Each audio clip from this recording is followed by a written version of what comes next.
proposito di amici, permettetemi di rivolgere un saluto anche ai miei colleghi della territoriale di Confindustria qui oggi presenti, in particolare la dottoressa Maria Cristina Piovesana, presidente di Assindustria Veneto Centro, ed è un onore avere qui con anche l'ambasciatore d'Italia a Belgrado, eccellenza Carlo Locascio, che ringraziamo per la disponibilità e la vicinanza costante e concreta.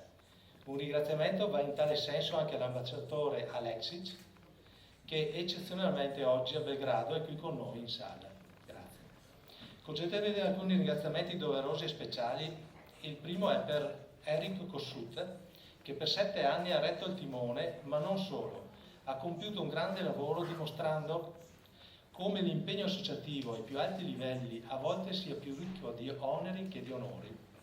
La sua è stata una missione e a tutti gli effetti, grazie alla quale oggi io raccolgo il testimone di una presidenza che ha segnato profondamente, anche per i sacrifici personali profusi in questi anni, il ruolo di primo piano di Confindustria in questo Paese.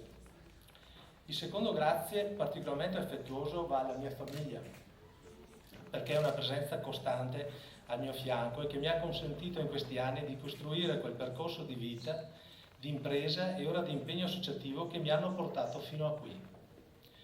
Può sembrare scontato, ma la nostra forza ci arriva dalle nostre famiglie. Aggiungo un ringraziamento che credo possa essere condiviso da molti dei colleghi oggi presenti, al governatore del Veneto Luca Zaia.